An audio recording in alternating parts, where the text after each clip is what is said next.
La charla. Tania, te dejo con la presentación de Lidia. Pueden presentarse como todos los meses por el chat, ir haciendo las preguntas por ahí que las vamos a ir viendo y haciéndole a Lidia. Bueno, buenas tardes para todos, gracias por estar, sobre todo a Lidia, que muy amablemente aceptó acompañarnos en esta tarde. Les cuento, para los que no conocen, que creo que nadie no la conozca, pero bueno, les cuento igual.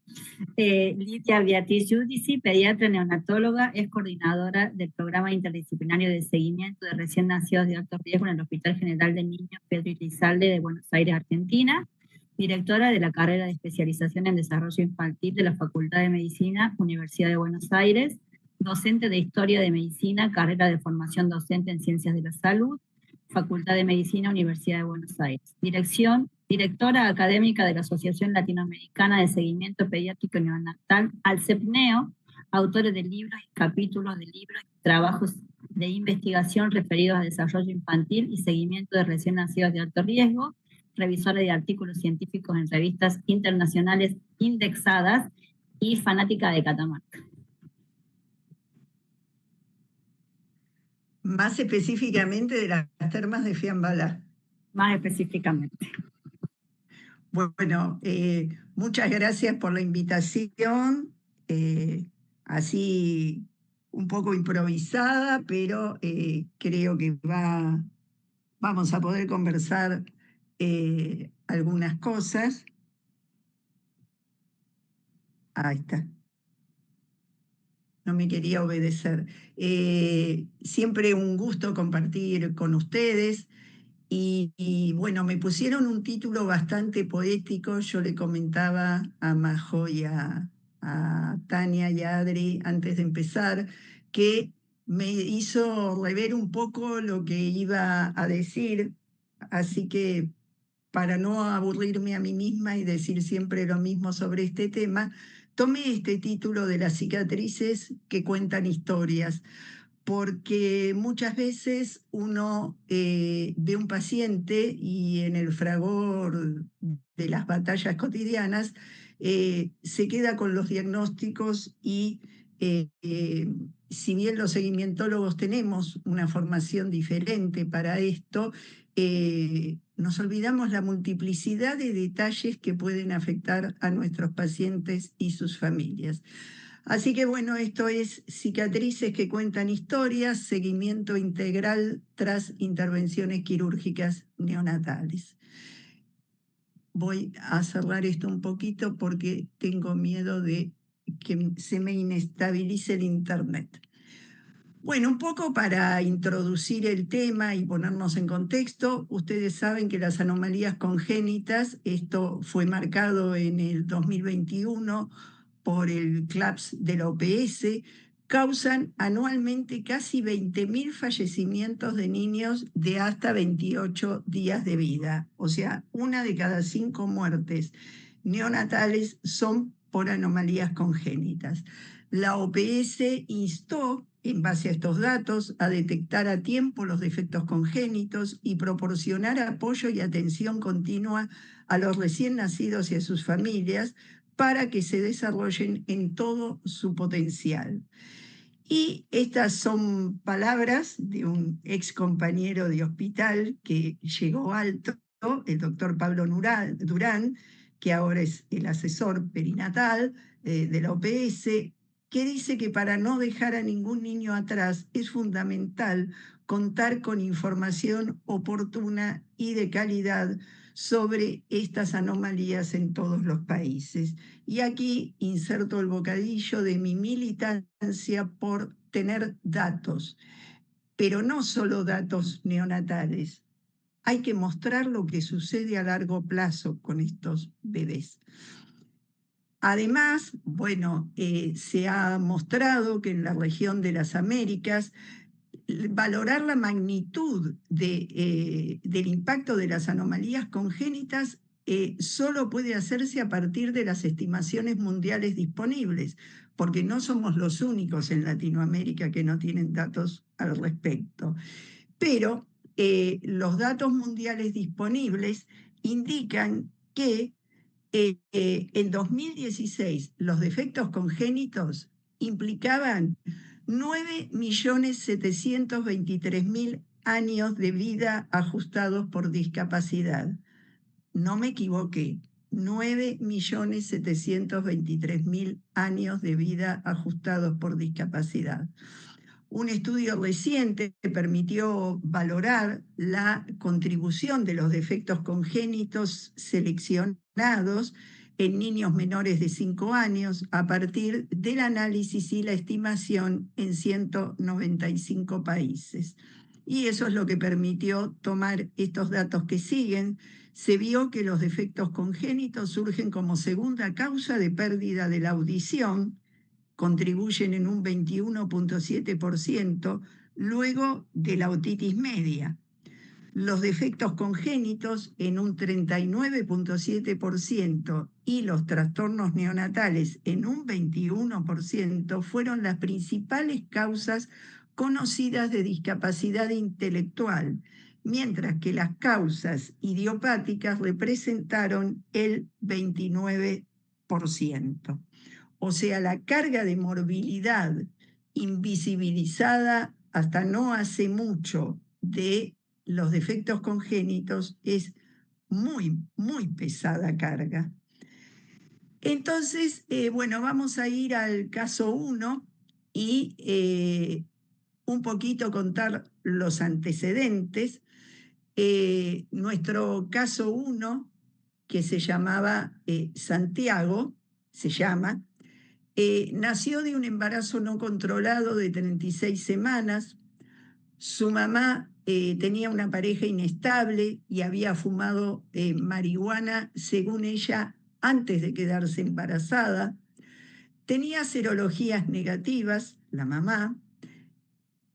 En el embarazo tuvo un diagnóstico prenatal de gastrosquisis y nació el bebé con 2,390 kilos, con 36 semanas, una talla de 44 centímetros y un perímetro cefálico de 33, con un Apgar 910 por cesárea. Se hizo el cierre primario antes de las 24 horas y en el contenido estaba de la gastrosquisis, estaba el intestino delgado y grueso, el mesenterio que estaba en tallo y tenía un anillo de 1 o 2 centímetros. Hasta aquí es bastante común esta historia de un bebé nacido con gastrosquisis, con su mamá adolescente y asociado a consumos problemáticos, la prematurez leve y demás. ¿Cómo evolucionó? Tuvo 59 días de internación, estuvo en asistencia respiratoria 6 días, tuvo nutrición parenteral total 5 días, presentó un episodio de infección nosocomial a Staphylococcus aureus que provocó una endocarditis, así que estuvo con antibióticos 35 días. Su último laboratorio antes de egresar tenía una fosfatasa alcalina aumentada de 1.245 unidades y el resto era todo normal. Y se alimentaba con leche humana más complemento y su peso al egresar, con 8 semanas de vida cronológica y con una edad corregida de 44 semanas, era 3,410 kilos. ¿Y cómo fue el seguimiento? En el primer año tuvo una concurrencia aceptable a los controles, presentó una hernia inguinal, que es algo bastante común en los bebés nacidos con gastrosquisis, tuvo buena evolución de peso y de talla, recibió aporte de vitamina D por osteopenia. En noviembre del 2004 contábamos con un laboratorio normal y en cuanto a su desarrollo, deambuló al año, tenía una audiometría normal, que fue citado a control a los 18 meses por protocolo de seguimiento, y un lenguaje acorde a la edad, decía bisílabos con intención, papá, mamá, coco, agua. Y llegamos al segundo año. y algunos de los siguientes. En el segundo año ya tuvo una concurrencia irregular, asistió al año y 3 meses, no volvió hasta abril del 2006, ya tenía ahí 2 años y 1 mes, pero no volvió a ningún control interdisciplinario, porque en el equipo, si alguien encontraba a un bebé que estaba faltando, porque ya habíamos dado las alarmas, avisaba. No volvió a ningún control. Y la mamá viene comentando que no habla. En ese día que la mamá aparece, para no dejarla suelta, hicimos consulta con quienes estaban del equipo en ese momento: foniatría, audiología y neurología. Audiología, por protocolo y por el tiempo que hacía que no venía, le hace ver primero por el otorrino, tiene una otitis media exudativa que le indicaron tratamiento. Se solicitaron potenciales y perdió el turno. Se dio intervención a servicio social porque obviamente este chiquito ya estaba necesitando como un poco más. Y salud mental también interviene y dice que va a empezar a valorar un trastorno general del desarrollo. Bueno, la consecuencia o una de las causas de su supuesto trastorno general del desarrollo era que tenía una hipoacusia neurosensorial profunda, que es una de las características de la hipoacusia en los niños quirúrgicos complejos. Por eso hay que seguir un protocolo estricto, porque tienen hipoacusia de instalación tardía.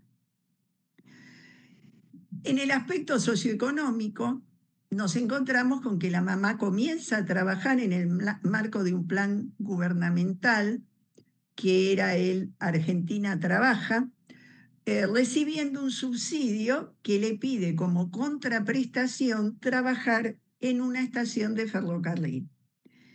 En este contexto, como no siempre le cuidaban al nene y ella tenía que ir a trabajar con el nene, le roban varias veces los audífonos. No puede realizar rehabilitación auditiva ni de lenguaje porque si no trabaja, la mamá pierde ese subsidio que exigía la contraprestación. Y se insiste con el trabajo de servicio social. ¿Por qué? Porque acá estábamos en un cuello de botella. Estaba muy bueno que la madre tuviera un trabajo que le pidiera la contraprestación, pero les faltó ver que era una madre sola, sin familia ampliada, y que para trabajar no tenía dónde dejar a su hijito. Hipoacúsico. O sea que no podía quedarse con cualquier persona. Les cuento la historia 2, que Santino nació con atresia de esófago. Con 11 meses de edad estaba internado en la unidad de terapia intensiva pediátrica, nunca había egresado del hospital. Entre sus antecedentes, cuando se lo ve por primera vez a los 11 meses, que en realidad no fuimos nosotros el programa de seguimiento, ya van a ver cómo llega este bebé a seguimiento, presentaba una enfermedad pulmonar crónica secundaria a un síndrome aspirativo crónico, estaba traqueostomizado, había pasado varios meses en la unidad de cuidados intensivos previo al pase a la unidad de terapia intensiva pediátrica. En el momento en que se lo ve a los 11 meses de edad, su mamá estaba en su primer trimestre de embarazo. Tiene de un nuevo embarazo, ¿no? Tiene 2 hermanitas de 4 y 6 años que quedan al cuidado del papá, que trabaja en costura en la casa, y Servicio Social está tramitando una cuidadora. O sea, puede parecer buenísimo que le estén tramitando una cuidadora, pero la situación es dificilísima. O sea, la cuidadora es para que a este bebé se le agregara una situación más, que su mamá no estuviera con él, ¿no? Egresó a los 20 meses de edad, traqueostomizado, con oxígeno dependencia, con botón gástrico. Presentó luego del egreso múltiples reinternaciones por infección respiratoria aguda y para dilatación esofágica. Como pautas de desarrollo, tuvo fijación y seguimiento con la mirada a los 5 meses. Empezó a desarrollar la línea media a los 7 meses. Logró la posición sedente a los 12 meses y deambuló a los 2 años. Aquí también muestra intención comunicativa con gestos.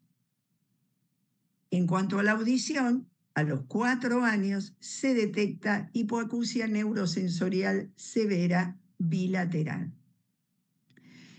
¿Y por qué lo conocemos? Porque a los 11 meses la terapia intensiva pediátrica solicita la intervención de atención temprana.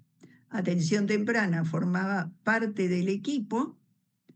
La terapia intensiva pediátrica no sabía que existía el programa de seguimiento en el hospital y la terapia intensiva neonatal había dicho que el bebé se había ido a internación domiciliaria. Y entonces Atención Temprana inicia las intervenciones que son características del trabajo de atención temprana llevado a cabo por docentes especializadas, orientadas hacia el armado subjetivo de Santino y el sostén y acompañamiento a la familia. Cuando las docentes de atención temprana ingresan a la habitación es una habitación que está mayormente a oscuras. El bebé está casi todo el día durmiendo y su mamá sumamente angustiada. Entonces era muy difícil ofrecerle momentos lúdicos, momentos de juego que son tan importantes para la constitución subjetiva y el aprendizaje del bebé. Ahí cortamos la historia de Santino y pasamos entonces a reflexionar un poco sobre el tema de la interdisciplina, el trabajo en equipo, la red entre los distintos niveles de atención y entre la terapia intensiva neonatal, que a veces cuesta tanto, y el programa de seguimiento. Y un poco preguntarnos por qué estos bebés deben incorporarse a programas de seguimiento, que es algo que aún hoy en algunos lugares hay que explicarlo. ¿Por qué? Bueno, nosotros lo sabemos porque somos seguimientólogos. Se ha reportado morbilidad alejada de las anomalías congénitas mayores, con impacto en diferentes áreas de la salud y necesidad de programar el seguimiento en forma interdisciplinaria, protocolizada y con una visión preventiva. ¿Y qué riesgos son los principales que van a tener y que van a impactar en su vida futura? El crecimiento y desarrollo, ya lo vimos, las habilidades para alimentarse, la integración social y finalmente los logros académicos. Y esto nos lleva a que organizar la vigilancia y la atención interdisciplinaria permitirá prevenir y aprovechar oportunidades de intervención a lo largo de toda la infancia, de la adolescencia y muchas veces también en la transición a la adultez. Debemos brindar información adecuada acerca de las necesidades especiales de atención en salud, la transición del cuidado en las distintas etapas de la vida, las posibilidades para la calidad de vida, la estratificación de riesgo y la colaboración entre centros para proveer asistencia adecuada en los distintos niveles de atención. No fue casual que yo puse el primer bebé que nació en el 2004. En el 2004 aún no se consideraba en la mayoría de los lugares, y debo decir que en la Sociedad Argentina de Pediatría tampoco, se consideraba necesario seguir a los bebés con cirugías complejas neonatales. Esperen que algo pasó. No quiere... ahí avanza. Bueno, entonces les cuento un poco los resultados de un trabajo que hicimos en nuestro hospital con los bebés asistidos durante casi 18 años en el seguimiento específico de las cirugías complejas, porque también teníamos prematuros y demás, pero había muchos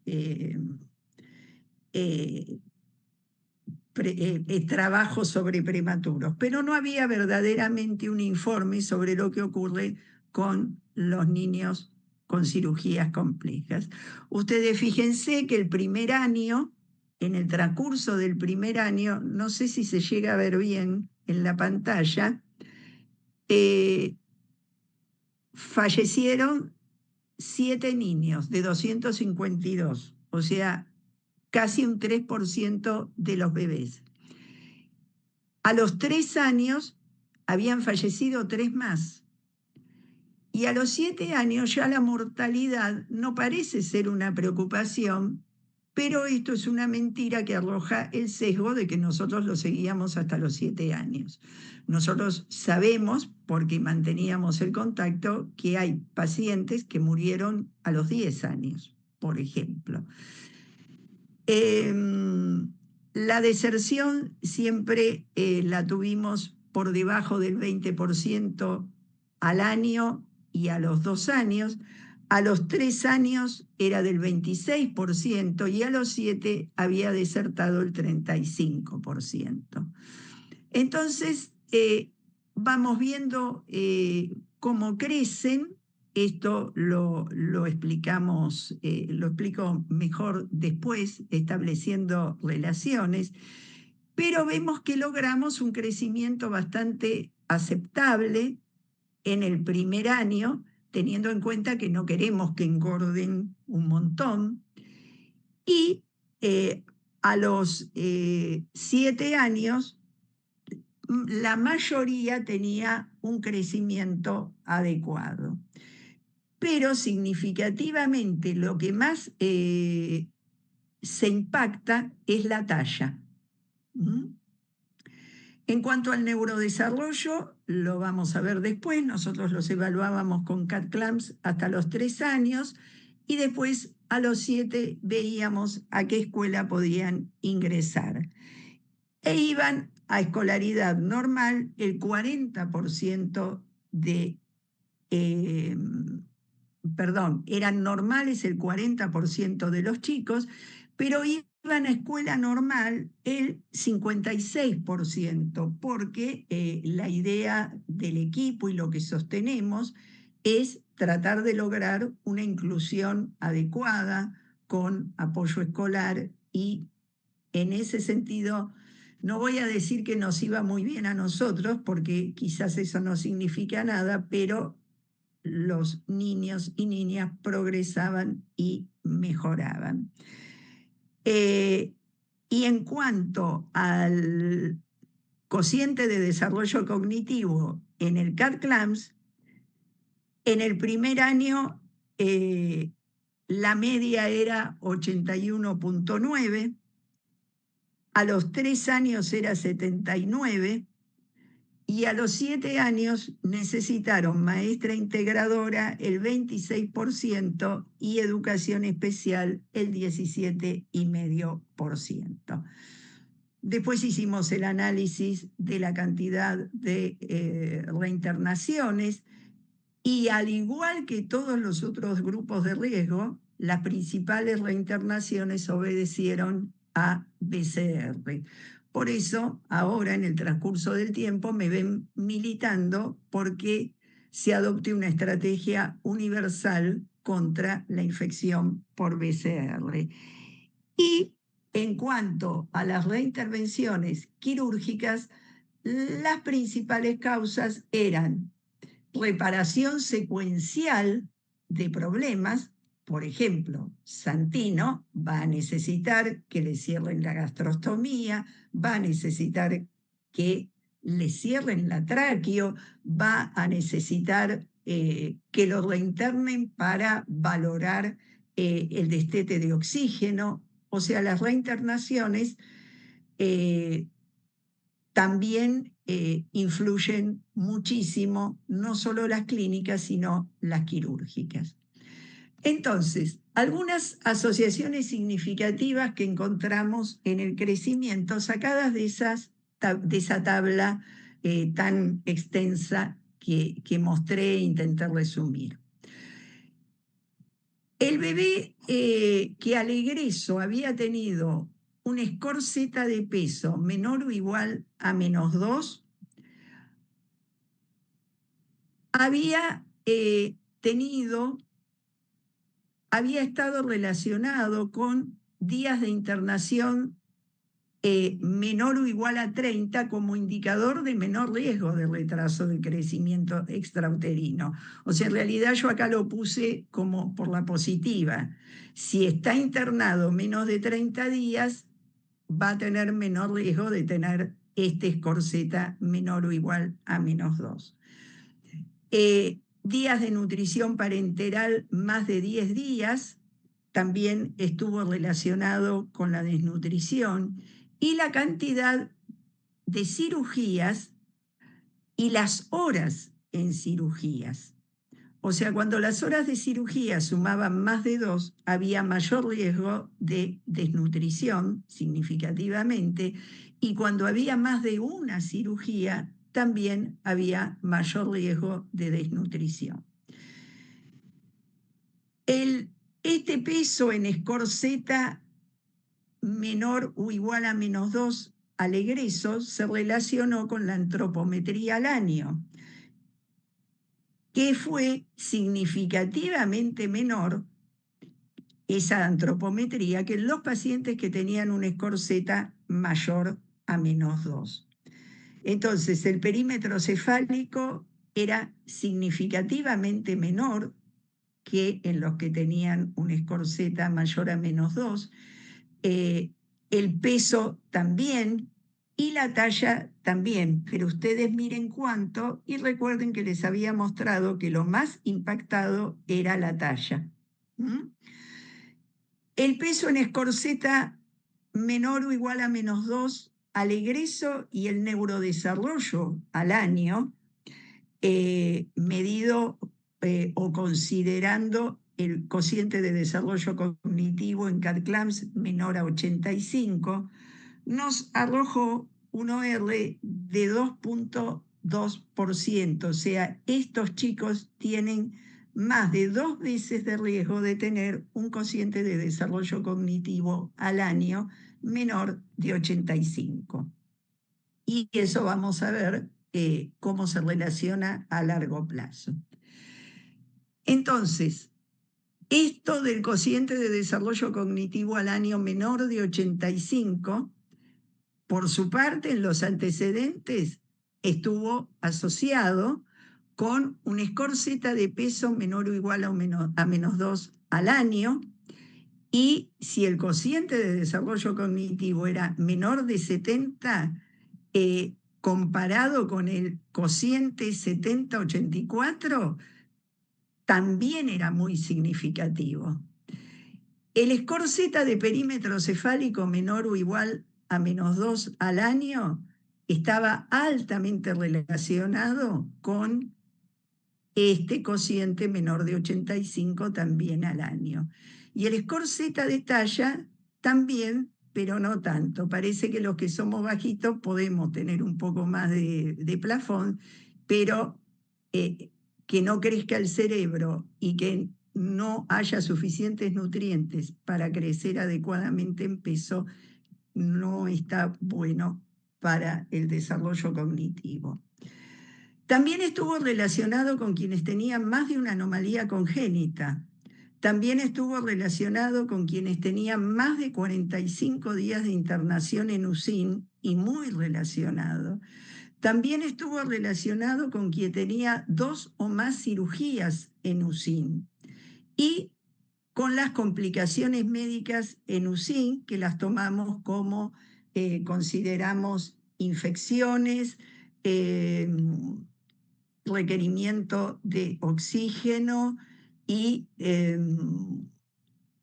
ayuno prolongado. Y también estuvo asociado con las necesidades básicas insatisfechas, con haber egresado de UCIN con medicación, con complicaciones médicas llevadas al hogar. Aquí consideramos ostomas, oxígeno en el hogar y nutrición parenteral total en el hogar, y con más de una reintervención quirúrgica post-egreso de UCIN. También estuvo relacionado. Algo interesante a destacar es que todo esto se veía sumamente mejorado y el cociente de desarrollo cognitivo mayor o igual a 85 estaba relacionado con la alimentación con leche humana en cualquier volumen al egreso de UCIN, de una manera altamente significativa. Ustedes fíjense, después de las calamidades que acabo de contar, qué costo efectivo ocuparse de que un bebé con cirugía compleja neonatal reciba leche de su mamá y continúe hasta que egresa de la UCIN. Y a los 3 años, ¿qué pasaba con estos bebés que habían tenido el cociente de desarrollo cognitivo al año menor de 85? O sea, esto es un poco como para hacer futurología, ¿no? Que no la hacemos porque no está bien, pero nosotros tenemos que saber estas cosas para saber en qué tenemos que trabajar. Vamos a usar la palabra intensiva, pero ya no la terapia intensiva neonatal, sino intensivamente en el egreso. El cociente de desarrollo cognitivo menor de 85 al año estuvo asociado con déficit de lenguaje expresivo y comprensivo. 8 veces mayor riesgo de tener déficit. Con dificultades para alimentarse a los 3 años. Y con déficit visual, más de 4 veces de riesgo. Porque no solo existe la retinopatía del prematuro. Si uno se desnutre, como vimos que se desnutrían estos bebés, vamos a tener un problema en la maduración de las vías. También se encontró, déficit auditivo en quienes tuvieron un cociente de desarrollo cognitivo menor de 70, también muy significativo.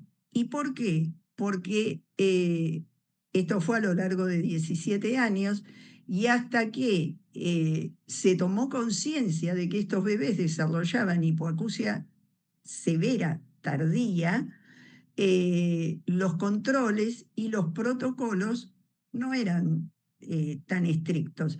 Y además, todos sabemos que las listas de espera para estimulación del lenguaje y demás pueden ser muy poco beneficiosas para quienes están creciendo rápidamente.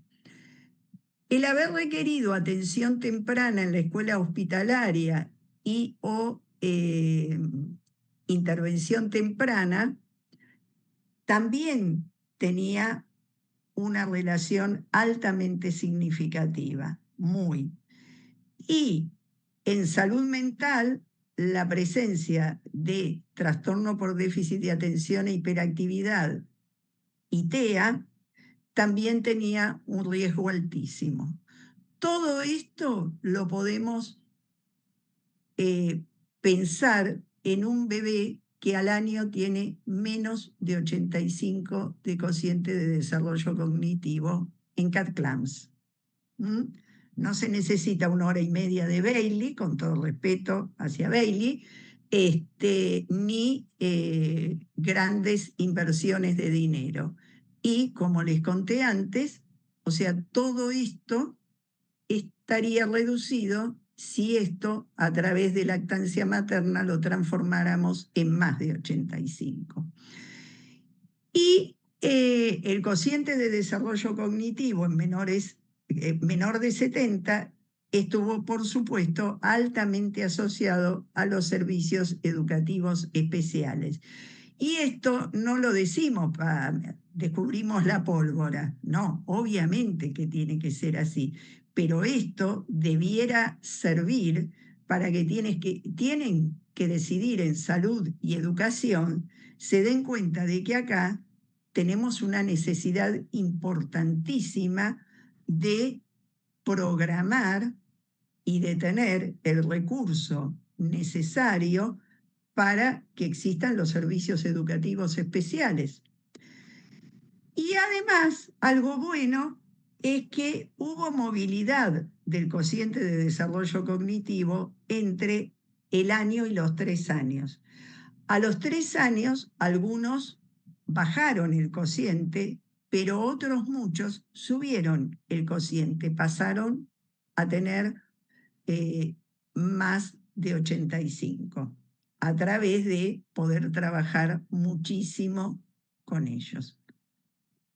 Y a los 7 años nos encontramos con que todavía hay repercusiones de haber tenido un cociente de desarrollo cognitivo al año menor de 85. Esto se ve en la escolaridad. Significativamente hay casi 8 veces más riesgo de requerir acompañante, maestra integradora o escuela especial. Hubo lenguaje deficitario en 22 niños y niñas, y continuaba la dificultad para alimentarse en 4 niños y niñas.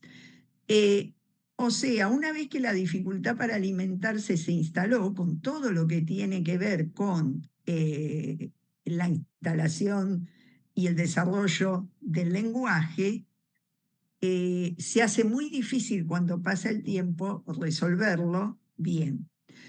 Y con respecto a esto de las necesidades de la escolaridad, es importante señalar que de estos, 10 niños debieron ser orientados a educación especial y eran todos,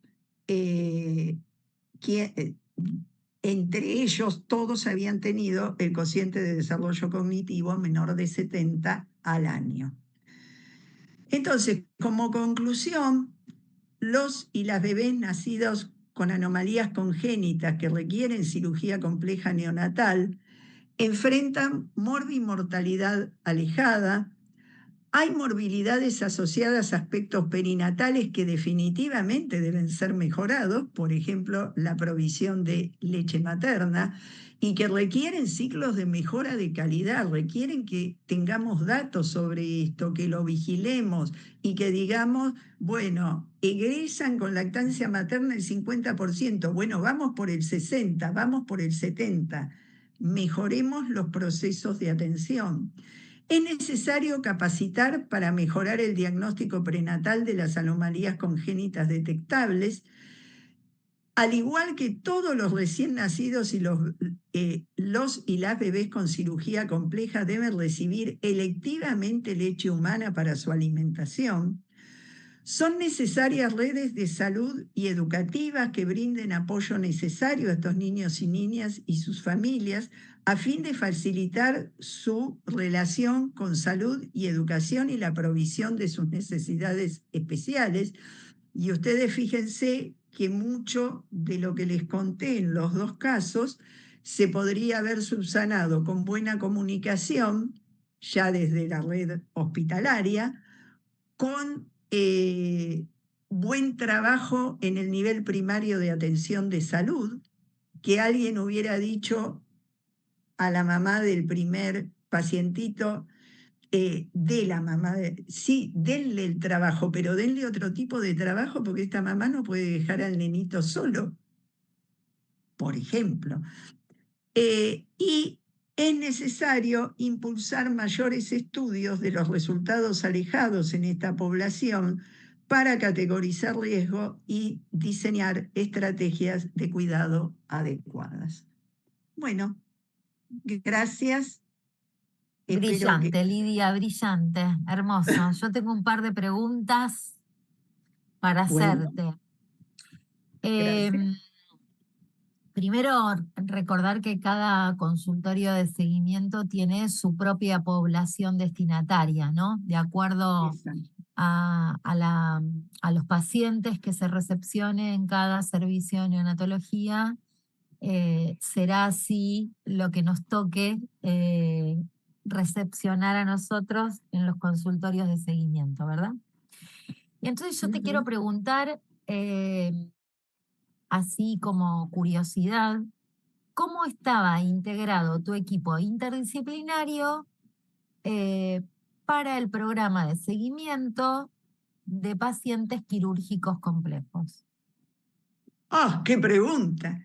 Esto fue un crecimiento.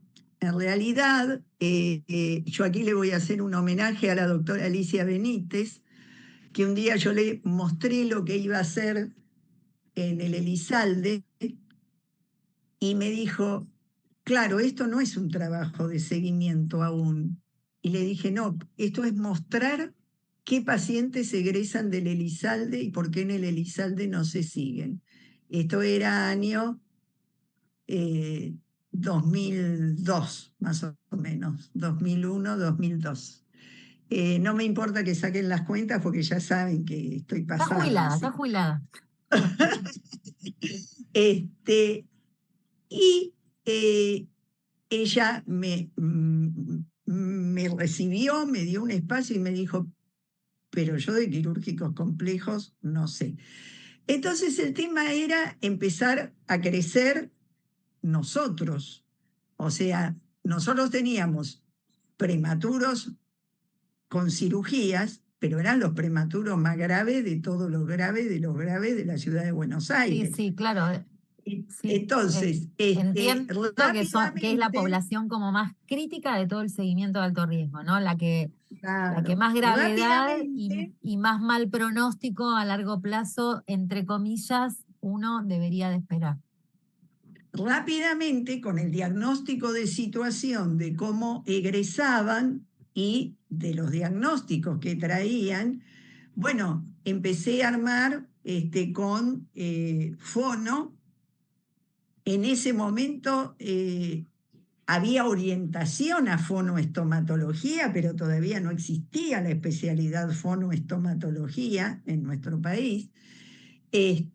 Fono en las dos áreas, alimentación y lenguaje, nutrición, neurología, atención temprana recién se reconoció por la Ley de Educación para las escuelas hospitalarias en el año 2014, así que sí teníamos salud mental, o sea, pero cosas que uno veía por traspolar un poco lo que veía de los programas de seguimiento de bebés prematuros, pero decir, acá hay más, porque a este lo anestesié, este tiene un input sensorial desde la panza eh, alterado. O sea, si le falta algo o le sobra algo, su input sensorial no es el mismo que el de un bebé que nace, para simplificar, con los 5 deditos en cada mano, los 2 piecitos y todo eso. Y así fuimos armando de a poquito. Y a la medida que aprendíamos del paciente, porque es importantísimo aprender de los pacientes, íbamos incorporando nuevas disciplinas. Ah, bueno, Obviamente, también hay que aclarar obviamente para la gente cirujano. más joven, ¿no? Que ahora Mm, hay un montón de formación en seguimiento, pero en mi época, cuando yo la- entré al consultorio de seguimiento, no había nada más que, por ejemplo, el grupo de la SAP, ¿no? Presencial Exacto, en Salguero, ¿no? Y entonces uno se exacto, formaba los ponchazos como podía, de donde tal cual. leía, de los Pero pacientes, ¿no? Digamos, uno tal cual. iba a buscar.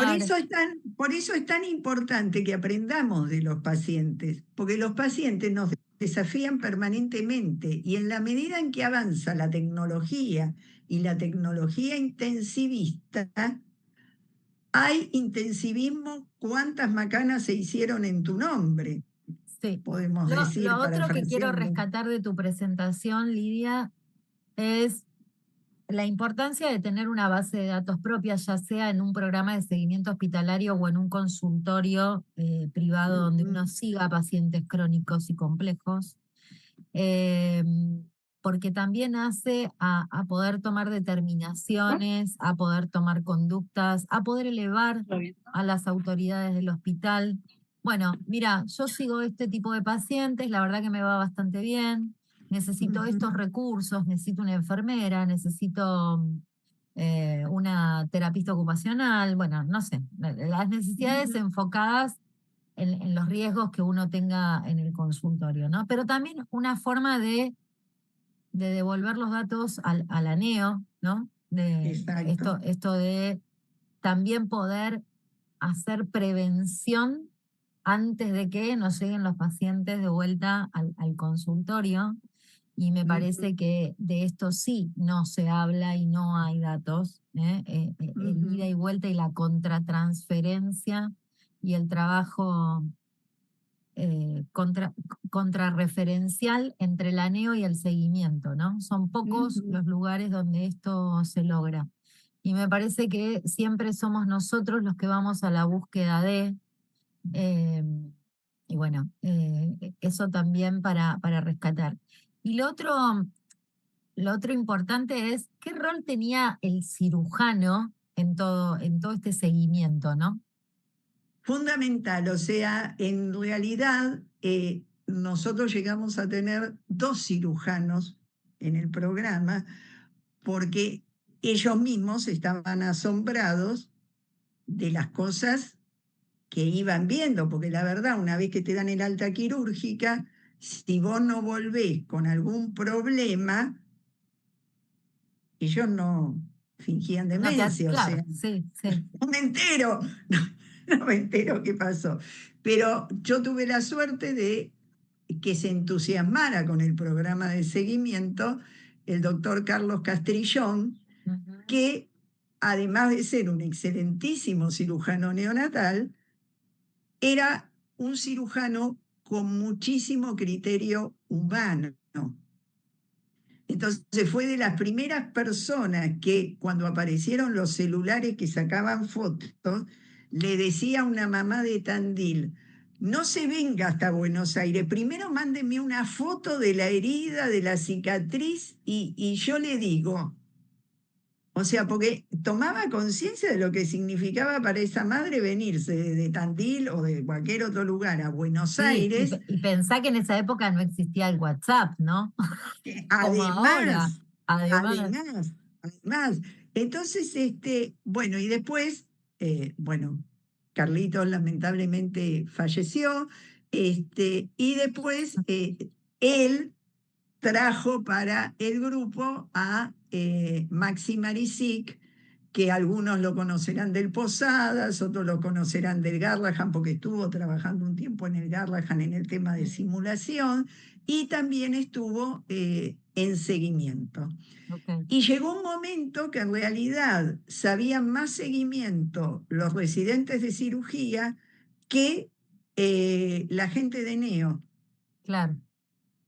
Lidia, acá hay Porque una como pregunta trabajamos, de Alejandrina de Mendoza. Dice, quería saber si los controles van intercalando con el centro de salud y si tienen algunas edades para citarlos a seguimiento cuando ya tienen más de 2 años de corregida. Bueno, algunos quirúrgicos son de término.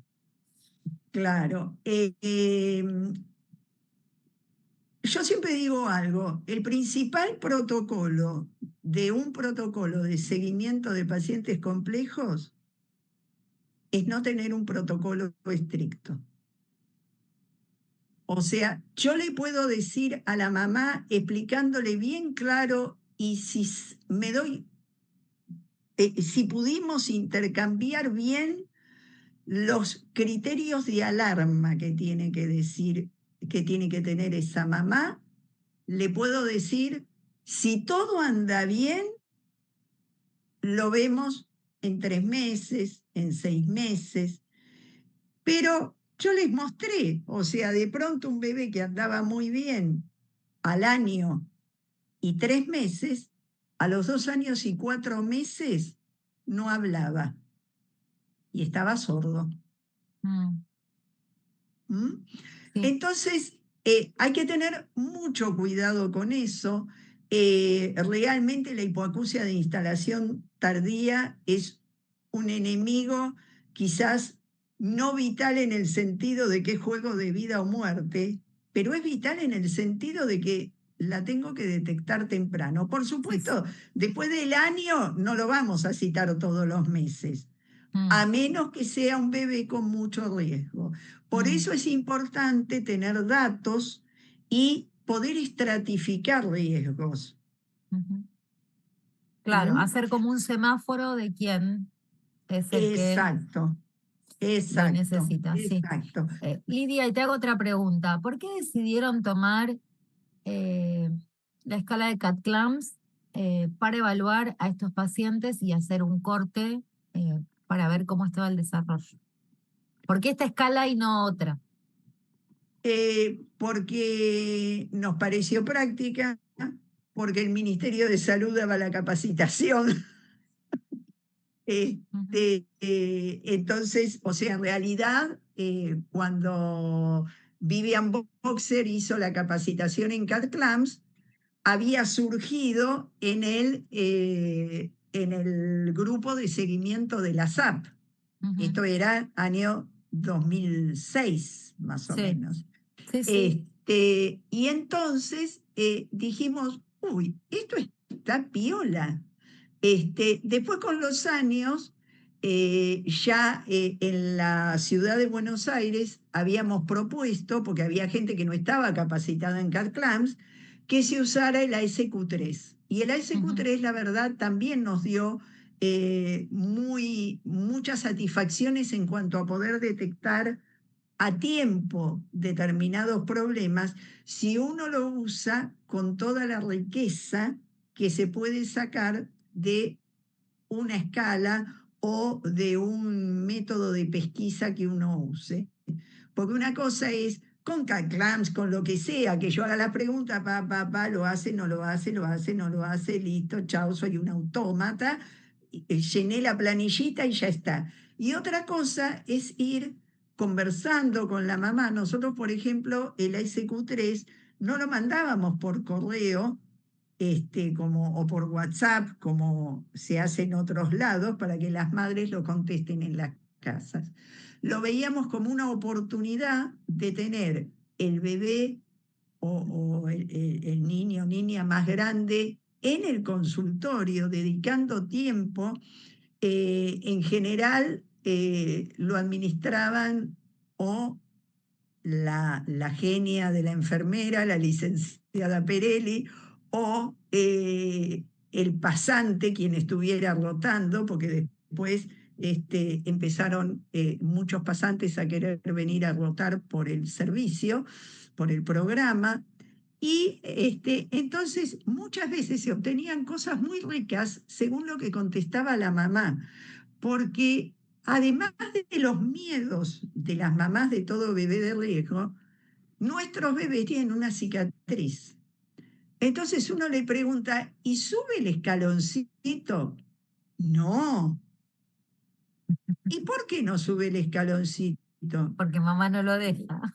Porque yo no lo dejo, dice, porque vio que tiene la herida. No es más una herida, es una cicatriz. Entonces teníamos un banquito ad hoc que lo sacábamos de abajo de la camilla y así también, fingiendo demencia, lo hacíamos subir ahí. Y entonces la mamá miraba y le decíamos, mire cómo sube, qué contento que está. Y Claro. ahí, o sea, ya habíamos dado un paso más en la evolución de ese chiquito. Ujú, Entonces, o sea, elegimos el CAD-CAMS por eso, porque al principio era lo que nos parecía más útil. mm, Eh, el, Perdón, con todo respeto, la PRUNAPE no nos servía demasiado ujú. eh, para poder determinar bien en estos chicos quién tenía riesgo y quién no. Y entonces, bueno, lo aplicamos y la verdad nos dio nos dio buenos resultados para poder trabajar con este tipo de Ujú. pacientes, ¿no? Hay otra pregunta, Lidia. Em, la variable de la educación materna o del cuidador, ¿cómo influye? Jimena desde Córdoba pregunta. Eso está, no lo mostré, pero estaba en la En el tabla, trabajo. en uno de los trabajos. Este, eh, lo que más impactaba era la edad adolescente. Y la Mm. educación materna estaba incluido dentro, nosotros lo miramos como años de educación Sí, años materna. totales de educación, sí. Y también sí influía, pero no tanto. Ustedes tienen que pensar que acá, o sea, no voy a decir no hay educación que valga porque no apunto a que es lo mismo, pero sí el bebé que pasa por una cirugía compleja, ustedes piensen en la última vez que algún familiar grande entró a un quirófano. Alguien muy querido tiene que ser, ¿no? No categoría hijo, pero alguien muy querido. O sea, eso es como que le pone la mente en blanco a la mamá y al papá sobre todo, porque el terror, el pánico que genera ver entrar un hijito con riesgo de vida a un quirófano, o sea, hay cosas que nos igualan a todos. Entonces, para el después, para el desarrollo infantil, sí, claro que está relacionado. No es lo mismo que una mamá que tuvo varios años de educación, que le gusta leer, que le lee el cuento de la noche o el de la tarde, o que destina algún momento, y el juego. O sea, pero hay mamás que no jugaron nunca a ellas, no les jugaron nunca a ellas.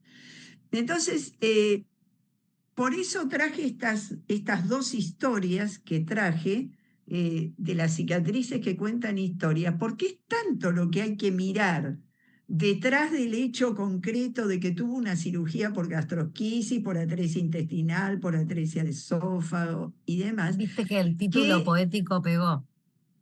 pegó, a mí me pegó, a mí me pegó, a mí me dijo, no voy a decir siempre lo mismo, tengo que mostrar otras cosas. Como esas historias tenemos montones, o sea, algunas inclusive más dramáticas.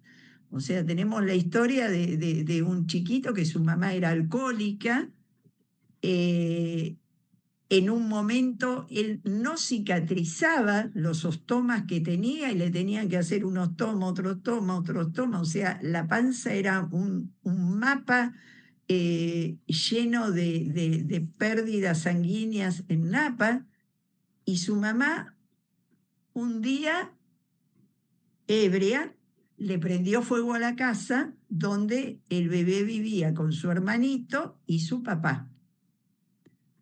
Con el correr del tiempo, ese bebé desarrolló autismo. ¿Y qué queremos? ¿Qué esperábamos? El dolor psíquico desde todas partes que esa criatura debe haber pasado es inimaginable. Entonces, si yo cuento solo el cuadro quirúrgico, dejo afuera cosas que son importantísimas. Y si me fijo para asistir a ese bebé y su familia solo en el cuadro quirúrgico, me estoy perdiendo un montón de cosas. Mm. ¿Hay alguna Sí, pregunta tal más cual. del público? A mí, un comentario en Tania. realidad, dos cosas. Uno, pensaba así en estos pacientes, ¿cuántas veces nos ha pasado a los que hacemos seguimiento que nos aparece un paciente complejo, ya sea cirugía o, por ejemplo, un síndrome de Down, alguna de estos pacientes que tienen múltiples comorbilidades, que no tienen un seguimiento y te pasa que los padres están perdidos, que tienen 250 derivaciones y nada está ordenado, nadie les acomoda, nadie los contiene. y uno habla con algún especialista y te dice, no, pero la madre es una loca, porque, y en realidad están desbordados de tanta cosa, porque uno decís, que entrar tu hijo a quirófano es un montón, sí, y tener un hijo que tiene un montón de necesidades también es un montón cuando uno se enfrenta con todo. Entonces, la empatía, me parece, desde el lado del que hacemos seguimiento, es distinta del resto de los pediatras. No digo que los otros sean malos, pero no son tan buenos como nosotros y no tienen Claro. esa contención. Y lo otro, que bueno, que no sé el otro, me olvidé el otro, me copé con ese, me olvidé el otro. Eso era lo fundamental.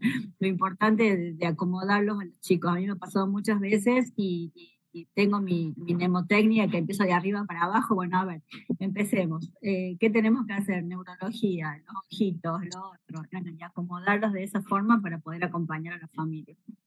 Y cómo el ambiente también obstruye, obstaculiza todas las demás cuestiones del seguimiento, porque uno puede ser muy prolijo y tener en cuenta todos los ítems que hay que hacer, pero como decía Lidia, el protocolo está en cada niño, también hay que armarlo, ¿no? Porque depende mucho su ambiente y cómo podemos acceder. O sea, nosotros también tenemos muchos pacientes que tenemos que dar intervención servicio social, porque por más que uno les arme todo la rehabilitación, pero no pueden venir por los miles de factores que le impiden.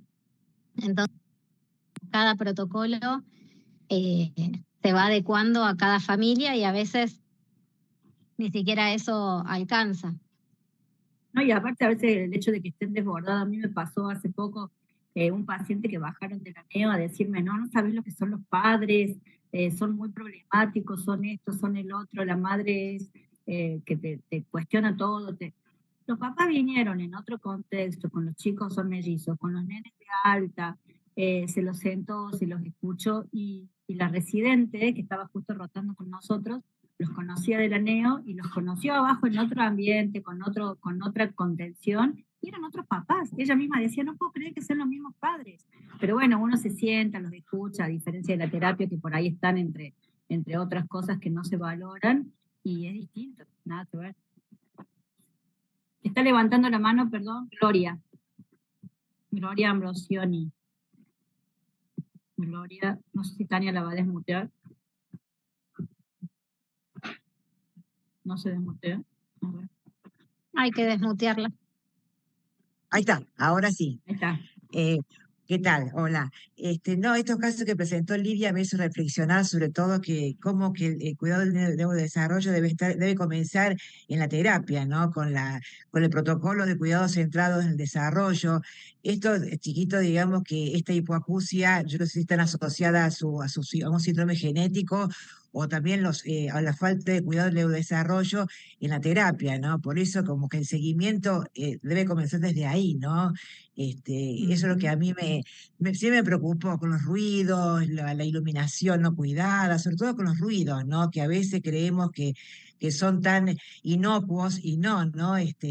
Son complicadísimos. Yo creo que ahí tenemos que intervenir nosotros, que no estamos en la terapia, a lo mejor de ir y ver, ir controlando esto, ¿no? Porque ya cuando lo vemos en el consultorio ya es un poco tarde, ¿no? Eso me hizo reflexionar, cómo tenemos que tener en cuenta estos cuidados centrados en el neurodesarrollo desde la terapia, ¿no? Con todos los estímulos. Eso quería comentar. Ahí les compartí una sección de seguimiento escrita en Pediatría en Red 6 donde están todos los temas, pero después les voy a compartir en el grupo de seguimiento el trabajo que comenté así muy brevemente sobre los 17 años de seguimiento, porque está en un link diferente. ¿Está? Pero Lidia, yo tengo una pregunta. No sé si hasta que estuviste hasta qué año en el 2021. 2021.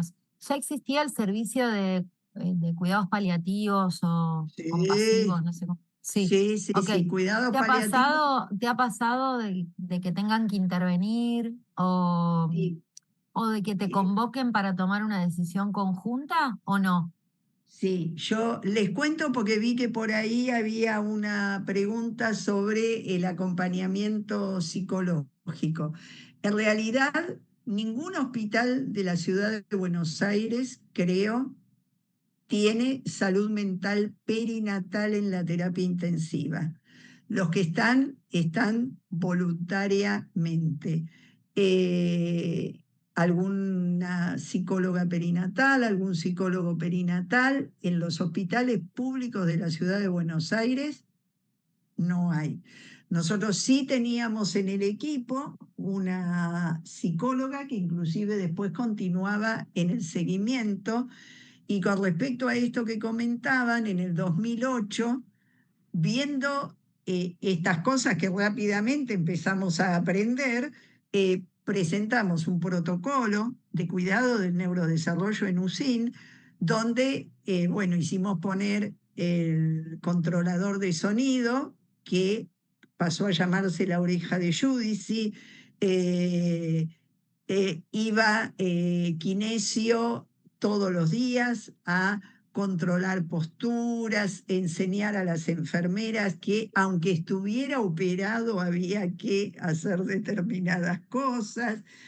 Y ya en el 2014, cuando ingresó a atención temprana, pudieron armar como un subequipo, ¿no? Porque si hay algo que a mí no me gusta es el modelo médico hegemónico, o sea, si 2 o 3 disciplinas ven que está bueno trabajar juntos, ya está, trabajen, listo, y participamos todos.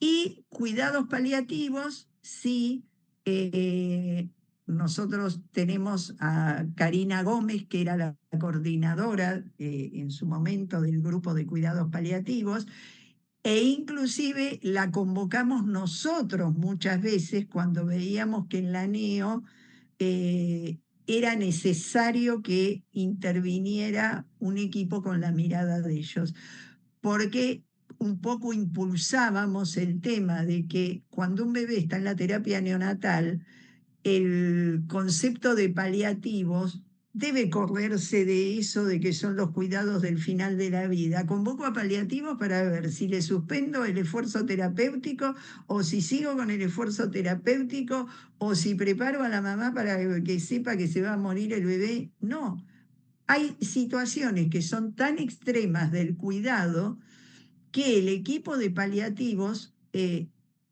buenísimo para acompañar, para ayudar a tomar decisiones, aunque no sean del final de la vida. Entonces, sí, y también muchas veces cuando ya